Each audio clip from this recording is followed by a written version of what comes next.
নমস্কার বন্ধুরা, হিন্দু ধর্ম বাংলা চ্যানেলে আপনাদের সবাইকে স্বাগত। আমার ভিডিও যদি আপনাদের ভালো লেগে থাকে অবশ্যই চ্যানেলটাকে লাইক, শেয়ার এবং সাবস্ক্রাইব করে দেবেন, যাতে সবার আগে সমস্ত ভিডিও আপনাদের কাছে পৌঁছে যায়। আজ আমি আপনাদের বলবো শীতল ষষ্ঠী ব্রত। শীতল ষষ্ঠী ব্রত মাঘ মাসে শুক্লপক্ষের ষষ্ঠীর দিন অর্থাৎ সরস্বতী পূজার পরের দিন পালন করা হয়ে থাকে। জেনে নেওয়া যাক এই ব্রতের পেছনে প্রচলিত কাহিনী। এক দেশে এক ব্রাহ্মণ ও ব্রাহ্মণী বাস করতেন। ব্রাহ্মণের এক ছেলে ও একটি বউ। বউয়ের ছেলেপুলে কিছুই হলো না, সেই জন্যে তারা দিন রাত মা ষষ্ঠীর কাছে প্রার্থনা করেন, হে মা ষষ্ঠী, বৌমার যেন একটি ছেলে হয়।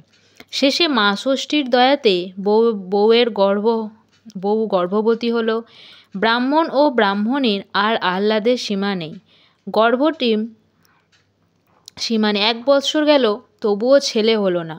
একদিন বউটি খেয়ে দিয়ে ঘাটে মুখ ধুতে গেছে, এমন সময় হঠাৎ পা পিছলে পড়ে গিয়ে একটি লাউয়ের মতো থলে প্রবেশ করলো।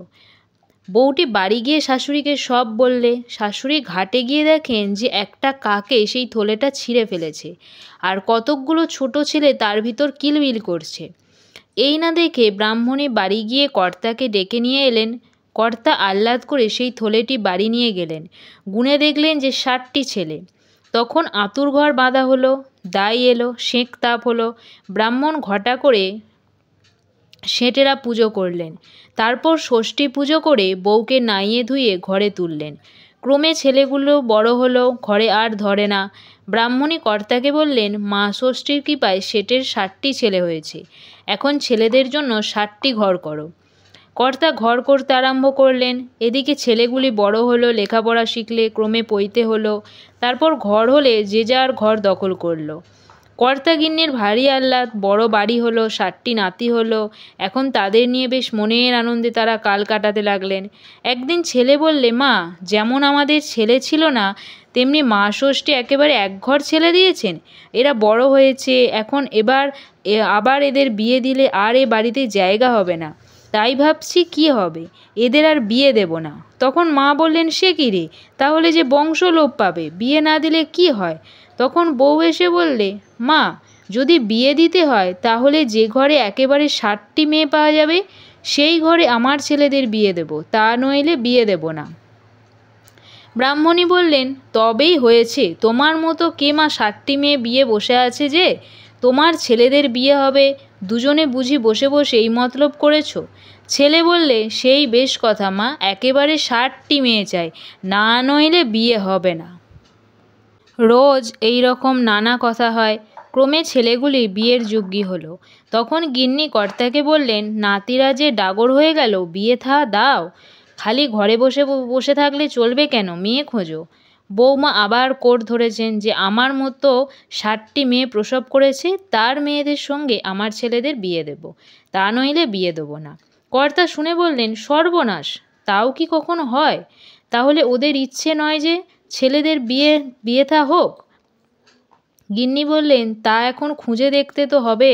যখন মা ষষ্ঠী ছেলে দিয়েছেন তখন কনেও ঠিক করে রেখেছেন। তুমি ভাবছো কেন? সব মা ষষ্ঠীর খেলা। দেখবে তিনি বউয়ের কোট ঠিক করে রেখে বজায় রাখবেন। গিন্নির কথায় কর্তা তখন মেয়ে খুঁজতে বেরোলেন। কর্তা এদেশ ওদেশ করে কত জায়গায় খুঁজলেন, কিন্তু কোথাও সেরকম মেয়ে পাওয়া গেল না। এ কথা যে শোনে সেই অবাক হয়ে যায়। এদিকে মা ষষ্ঠী ব্রাহ্মণকে ঠিক কনেদের দেশে এনে ফেললেন। ব্রাহ্মণ ঘুরতে ঘুরতে এক দেশে গিয়ে দেখেন যে একটি বাঁধা ঘাটে বসে একটি বউ বিস্তর মেয়েকে স্নান করাবার জন্য তেল হলুদ মাখাচ্ছেন। ব্রাহ্মণ তো দেখেই অবাক। তিনি আহ্লাদে মা ষষ্ঠীকে প্রণাম করে সেই বউয়ের কাছে গিয়ে বললেন, মা, এগুলি কি সব তোমার মেয়ে? বউ একটু ঘোমটা টেনে বললে, হ্যাঁ বাবা, এত পাপ করেছিলাম যে ভগবান আমায় একেবারে 60টা মেয়ে দিয়েছেন। একে খাওয়াবার পয়সা নেই, তার ওপর আবার কি করে যে বিয়ে দেব, তাই বাবা ভাবছি। এই কথা শুনে কর্তা বললেন, মা, তোমরা কি ব্রাহ্মণ? হ্যাঁ বাবা, ব্রাহ্মণ না হলে আর ভগবান এত দুঃখ কাদের কপালে লিখে থাকেন? এই কথা শুনে কর্তা আহ্লাদ করে বললেন, বেশ হয়েছে মা, আমার নাতিদের সঙ্গে তোমার মেয়েদের বিয়ে দেব। যদি তোমার ইচ্ছে হয় তাহলে বাড়িতে চলো, কর্তাদের সঙ্গে কথাবার্তা ঠিক করে ফেলি। তখন বউটি সমস্ত মেয়েদের নাইয়ে ধুয়ে ব্রাহ্মণকে সঙ্গে করে বাড়ি এলো। বাড়ির কর্তা ব্রাহ্মণের সঙ্গে কথাবার্তা করে বিয়ে ঠিক করলেন। তারপর ব্রাহ্মণ বাড়িতে এসে সব কথা বললেন। তখন সকলে আহ্লাদ করে যথাদিনে 60টি ছেলের বিয়ে দিলেন। 60টি বউ ঘরে এলো। গিন্নি বললেন, বৌমা যেমন কোট করেছিল মা ষষ্ঠী তেমনই মুখ রেখেছেন। তখন ঘটা করে বাড়িতে মা ষষ্ঠীর পুজো হলো।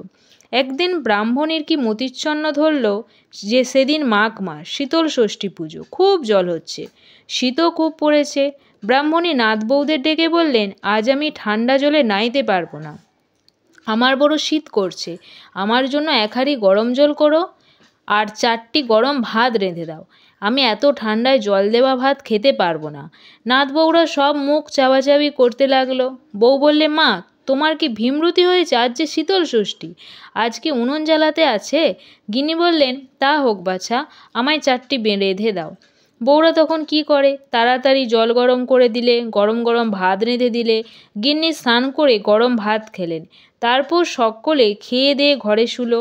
সকালে গিন্নি ঘুম থেকে উঠে দেখেন যে সব মরে রয়েছে। বউ, বেটা, নাতিরা, নাত বউয়েরা, কর্তা, বিড়াল, কুকুর, গরু, বাছুর পর্যন্ত সব মরে রয়েছে।